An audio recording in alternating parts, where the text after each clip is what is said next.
Começar pelos fins. A nova questão comunista. Lucian Sev. 3.08. Por células de novo tipo. A primeira questão é, muito naturalmente, a da estrutura de base do Partido Comunista na sua organização tradicional, a célula. Como pode a estruturação de todo o partido em células, intocável quadro objetivo de militância para qualquer comunista, não ser por isso mesmo uma fonte primordial de alienação? Os estatutos, adotados no 28º Congresso, passam por cima dessa questão. Postulam como natural que a célula, ponto essencial onde ancora toda a vida democrática do partido, seria o local por excelência onde se exprime a soberania dos aderentes. Artigo 10º. Mas, antes do mais, o que será uma soberania que começa por uma inclusão automática numa célula a que se pertence sem discussão em virtude do local de trabalho ou de residência? E, sobretudo, que soberania permite efetivamente a forma célula? Esta organização política de base tem como característica evidente o definir-se, em termos estranhos a qualquer conteúdo político especificado, por uma divisão puramente formal do território da secção, que designa ao militante o local preciso de aplicação de esforços que em si mesmos não são de modo algum precisados. Quer isto dizer que, virtualmente, toda a política do partido deve ser realizada por cada célula. Se não quisermos brincar com as palavras, resulta daqui que, por construção, a célula é inapta, a não ser em casos particulares, para fazer política de alto nível com alguma autonomia, e isto por uma dupla razão. Por um lado, um punhado de aderentes não pode evidentemente dominar toda uma política tratada na cúpula por numerosos setores de atividade, que trabalham a um nível profissional. Por outro, a exiguidade do campo em que uma célula opera só permite, seja como for, iniciativas de uma modéstia sem comum medida, com aquilo que requer uma efetiva superação do capitalismo. Outrora meio sem igual de enraizamento social do PCF e fulcro de uma vila política sem exemplo noutros partidos políticos, as células nem por isso deixam menos de ser, no essencial e nos seus próprios fundamentos, adaptadas a tarefas parcelares de execução. Será que nos colocamos quanto basta a questão de saber porque é que a célula pôde tornar-se uma peça tão orgânica do centralismo autocrático? É que, pela sua enorme desproporção com a dimensão dos problemas e os poderes de uma cúpula, ela convinha perfeitamente para servir de simples correia de transmissão desmultiplicada, quer dos pontos de vista da direção, quer das suas instruções para a ação, conservando a imprescritível latitude de distribuir os seus esforços entre estas, mais ou menos segundo a sua escolha. É verdade que nestas últimas décadas não faltaram esforços para lhe conferir um pouco mais de possibilidades democráticas, aliás, tantas vezes só para inglês ver, como o contribuir para a escolha de um candidato presidencial tacitamente predeterminado e de há muito posto em órbita pela direção. Mas como é possível não o ver? O problema é estrutural. Na sua fórmula consagrada, as células não conseguem dar vida, à sua escala, à estratégia de grande estilo histórico, que exige a formidável tarefa de encetar a transformação comunista. Aliás, quantas delas dispõem sequer dos meios técnicos atuais para uma real autonomia?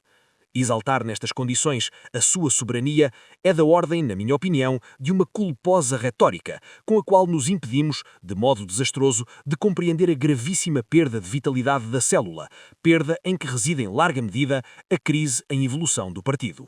Suponhamos agora que se aborda o problema de um modo inteiramente diferente. Suponhamos que a subdivisão da secção em células deixa de ser pré-determinada na sua rigidez topográfica para ser escolhida no presente da atividade comunista por todos os membros da secção e sempre modificável. Suponhamos que o princípio dessa subdivisão deixe de ser puramente geográfico e passe a ser, antes do mais, político. Por outras palavras, que a célula não seja simplesmente a de um território, empresa ou serviço, localidade ou bairro, mas, antes do mais, a de um projeto, sendo o conjunto dos projetos de uma secção discutidos para um dado período e aprovados em Assembleia Geral dos aderentes. Isto no termo provisório de uma análise das tarefas políticas nas quais possam suficientemente entroncar-se exigências gerais, apostas locais e motivações individuais. Suponhamos que assim se constituem, numa base de implicação pessoal voluntária, não necessariamente ligada a um local de trabalho ou de residência, células equipa. Uma, por exemplo, decidida a lutar pela construção de um sistema de segurança, de emprego-formação com os assalariados de diferentes empresas, com desempregados, professores, trabalhadores sociais, etc. Uma outra, com professores, alunos do secundário, pais de alunos, sindicalistas, etc., que assuma a tarefa de pôr em grande a questão dos conteúdos da escola, em estreita ligação com os estabelecimentos de ensino. Uma outra ainda, motivada talvez pelo trabalho político-social num bairro com os adolescentes saídos da imigração. Mas seria assim que seria mais correto desenvolver o projeto? Debate. E assim por diante, em torno dos mais diversos objetivos de uma desalienação em marcha, da política de saúde à cooperação com a África, da paridade homens-mulheres ao conteúdo dos programas de televisão, do problema das reformas à bioética. Não tomará tudo isto então um outro aspecto? Continua a haver um quadro objetivo firme e territorializado para a atividade comunista, mas esse quadro passou para o controlo constante dos aderentes, é modulado segundo as circunstâncias e as experiências, preenchendo-se com um conteúdo político autodecidido, conteúdo circunscrito e, por isso mesmo, permitindo nesse domínio aos membros da célula a aquisição de um grau muito superior de competência intelectual, de domínio político, de ambição prática. A autoridade assim ganha pelas células-equipa e migra das ex-cúpulas do partido para a organização de base, numa nova acessão do termo, não mais elementar, mas fundamental. Com o declínio encetado da verticalidade, desencadeia-se a descompartimentação horizontal. Cada célula-equipa tem agora um rico material para estabelecer relações escolhidas com as suas homólogas de outras secções, de outras federações. Tecem-se redes regionais e nacionais, trocam-se experiências, consultam-se especialistas, aprofundam-se teoricamente, trabalha-se com militantes de outras organizações políticas ou associativas, instala-se toda uma malha que pode atingir o tamanho crítico para poder pesar em grande escala no confronto ideológico-político e construir hegemonia a favor de grandes objetivos. Não teríamos aqui realmente uma organização irrigada pela espontaneidade, uma centralidade defendida contra a verticalidade, uma autonomia concertada em que tornar-se comunista é a mais motivadora das assunções da sua própria sorte através da assunção do seu partido? Não mais do que uma pista de reflexão, mas que faz sonhar. Agora, mais sucintamente, algumas observações a propósito do Congresso. Dissemos atrás o seu papel crucial na democracia leniniana de partido e a extraordinária reviravolta pela qual o stalinismo vulgar o fez servir à sujeição dos aderentes. Como o Congresso provavelmente não esgotou o seu papel de primeiro plano na vida comunista, dar-se-á a maior das atenções à sua desestalinização radical, que, quanto a mim, de modo algum considerarei como feita desde já, por muito interessantes que tenham sido algumas das inovações do 29º Congresso do PCF. Voltar a fazer desta instituição um ato de autêntica democracia pressupõe que se faça luz com um máximo de vigilância sobre tudo aquilo em que consistiu a sua forma centralista autocrática, porque embora numerosos desses aspectos sejam notórios, digam eles respeito à escolha dos delegados, ao desenrolar das discussões, à aprovação dos documentos, à composição dos organismos dirigentes, o autocratismo engendrou no caminho muitos outros, bem pouco analisados, mas contudo eficazes para impedirem que o Congresso seja esse momento soberano em que cada qual, contando realmente por um, nada escapa à crítica e nada condiciona as decisões do povo comunista. E o que se passa com o desuso em que caiu o relatório de atividades da direção cessante e com ele esse tão necessário debruçar-se sobre os erros cometidos por essa direção, em que Lenin via uma das grandes tarefas de um congresso.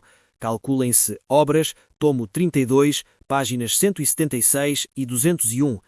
É igualmente o que se passa com a progressiva substituição das teses, em princípio enunciados breves e precisos de um problema importante em que se propõe resolvê-lo, por um documento torrencial em que tanta coisa pode ser escondida, tal como a formulação nítida de questões espinhosas pode ser escondida sob a abundância do discurso geral.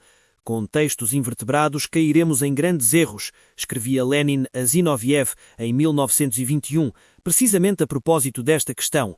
Calculem-se Obras, tomo 42, página 332.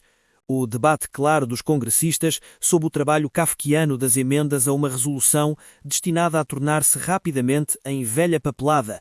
É até o que se passa com a inflação do número de delegados, 1,5 milhar e até mais nos congressos do PCF, que é evidentemente pouco propício a uma verdadeira discussão. Mas existe também uma espécie de desvio muito insidiosa e muito praticada pelo PCF nestas últimas décadas, A tendencial conversão do Congresso, estatutariamente o momento-chave da vida interna do partido, numa grande operação de relações públicas, em que o debate político, os textos e os discursos estão cada vez mais intimamente subordinados a uma preocupação com a imagem mediática. Preocupação defensável em si, mas muito perversa na ocorrência, já que, no limite, o delegado, em princípio ator por definição, se vê transformado em espectador de uma grande encenação organizada à sua revelia pela direção e destinada aos fazedores de opinião nacionais e estrangeiros. Congresso estatutário ou show pré-eleitoral? Em resumo, na questão do Congresso, como em muitas outras, quem poderá desconhecer a necessidade de radicais correções de rumo? Dito isto, um Congresso será sempre um Congresso, ou seja, em períodos espaçados um debate por delegação num tempo muito restrito. Ora, se o funcionamento do partido deve sofrer uma mutação tão grande como aquela que foi esboçada nos parágrafos anteriores, o que, na minha opinião, é não só imperativo, mas também inevitável, não será claro que o futuro está num gigantesco aumento da exigência de determinação coletiva?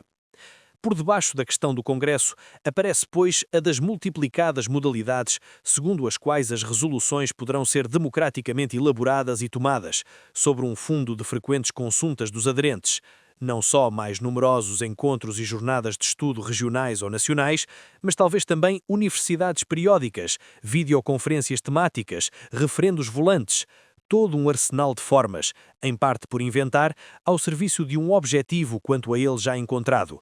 Para lá do papel específico de uma instância episódica e de delegação, como é o Congresso, fazer decidir ou, de modo mais flexível, orientar permanentemente o trabalho relativo a todas as grandes questões pelo maior número dos próprios comunistas.